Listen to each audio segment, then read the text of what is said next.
Ошондо Иса аларга: пайгамбарлардын айткандарына оңой менен ишенбеген акылсыздар.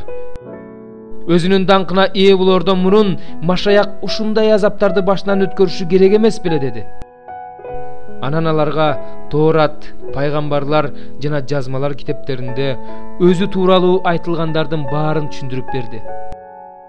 Тоорат, пайгамбарлар жана жазмалар китептеринде өзү тууралуу айтылган Тоорат, пайгамбарлар жана жазмалар китептеринде өзү тууралуу айтылгандардын баарын түшүндүрүп берди.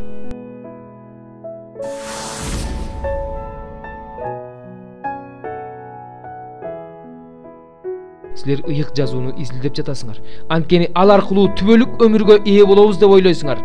Ыйык жазуу болсо мен жөнүндө күбөлөндүрөт. Ыйык жазуу болсо мен жөнүндө күбөлөндүрөт.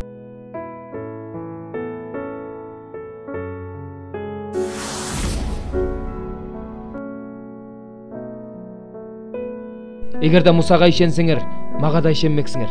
Анткени ал мен жөнүндө жазып кеткен. Ал мен жөнүндө жазып кеткен.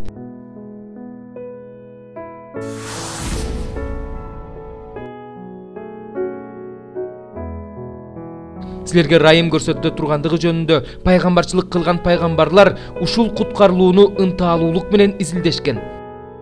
Машаяктын тарта турган азаптарын жана алардан кийин даңк коштору жөнүндө өздөрүндөгү Машаяктын руху алдын ала күбөлөндүрткөндө кайсы жана кандай убакытты көрсөткөндүгүн алар изилдешкен.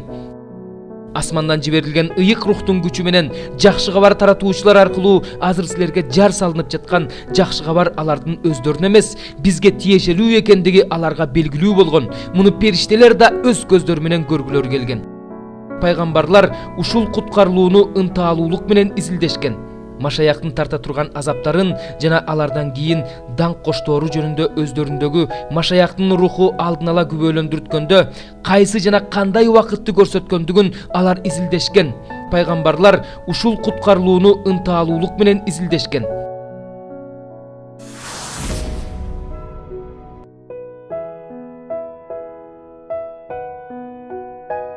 Кудай болсо өзүнүн бардык пайгамбарлар аркылуу Машаяктын азап тартаары жөнүндө алдын ала кандай айтса, ошондой ишке ашырды. Ошондуктан күнөөлөрүңөрдүн кечирилиши үчүн тобо кылгыла, Кудайга кайрылгыла. Ошондо силерге Теңирден кубанычтуу мезгилдер келет. Ал силерге алдын ала дайындалган Иса Машаякты жиберет. Кудай байыркы замандардан бери өзүнүн бардык ыйык пайгамбарлар аркылуу эмнени айтып келе жатса, ошонун баары аткарылганга чейин асман аны кабыл алышы керек эле. Муса ата-бабаларыбызга мындай деген: Кудай Теңириңер силерге бир туугандарыңардын ичинен мен сыяктуу бир пайгамбарды чыгарат. Анын силерге айткандарынын баарын уккула. Ал пайгамбарды укпаган ар бир адам эл арасынан жок кылынат. Бүт пайгамбарлар, Шамуэл пайгамбар жана андан кийинки пайгамбарлар, алардын кимиси гана сүйлөбөсүн, бардыгы бул күндөр жөнүндө алдын ала айтышкан. Силер пайгамбарлардын уулдарысыңар жана келишимдин мурасчыларысыңар. Анткени Кудай Ибрайым пайгамбарга жер үстүндөгү бардык элдер сенин тукумуң аркылуу баталат деп силердин ата-бабаларыңар менен келишим түзгөн. Кудай ар бириңерди жаман иштериңерден буруп силерге бата бериш үчүн өзүнүн уулу Исаны тирилтип, аны биринчи силерге жиберди.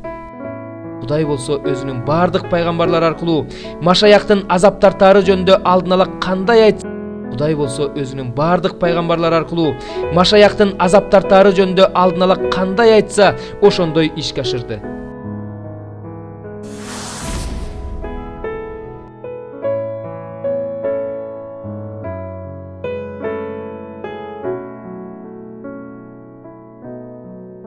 Андан кийин Иса аларга мындай деди: Силер менен бирге жүргөнүмдө мен силерге Тоорат, пайгамбарлар жана Забур китептеринде мен тууралуу жазылгандардын бардыгы орундалышы керек деп айтпадым беле? Ошондон кийин ыйык жазууну түшүнүш үчүн Иса алардын акылын ачты.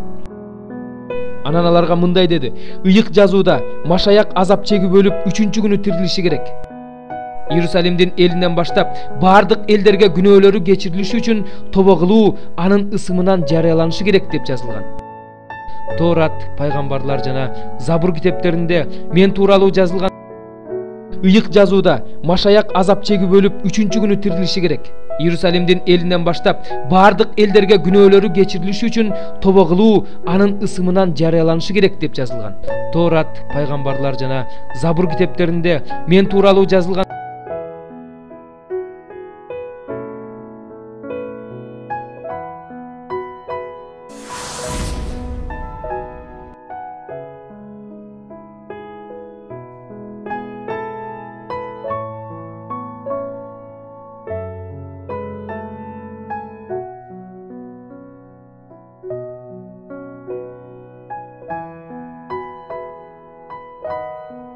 анын үстүнө Машаяк Исага болгон ишеним аркылуу куткарылууга боло тургандыгын түшүндүрүүчү ыйык жазууну сен бала чагыңдан эле билесиң.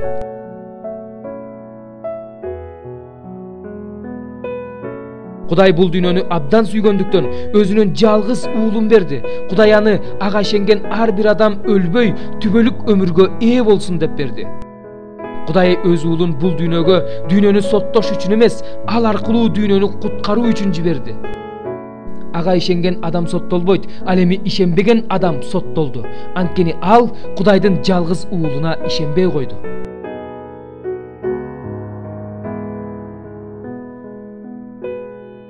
Кудай бул жакшы кабарды мурда эле өзүнүн пайгамбарлары аркылуу ыйык жазууларда убада кылган болчу. Бул жакшы кабарда дене жагынан дөөттүн тукумунан чыккан Кудай уулу жөнүндө өлгөндөрдүн арасынан тирилүүсү аркылуу ыйыктоочу рух боюнча Кудайдын уулу болуп, өзүнүн күч кубаты менен ачылган Теңирибиз Иса Машаяк жөнүндө айтылат. Ал Кудайдын бейнеси болгонуна карабастан өзүнүн Кудай менен теңдигин олжоо деп эсептеген жок. Бирок кул кейпин кийип, адамга окшош болуп, сырткы көрүнүшү боюнча адамдай болуп, өзүн өзү басынтты. Өлгөнгө чейин, айкаш-чыгашта өлгөнгө чейин тил алчаак болуп, өзүн басынтты. Ошондуктан Кудай аны жогорулатып, ага бардык ысымдардан жогору ысым берди.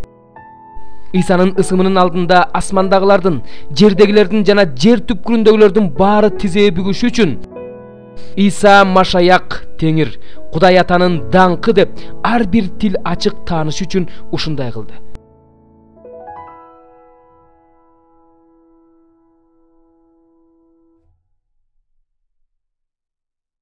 Бирок ыйык жазуу бүткүл адамзат күнөөнүн туткунунда экендигин жарыялайт. Демек убадаланган нерсе ишенгендерге Иса Машаякка болгон ишенимдери аркылуу берилет.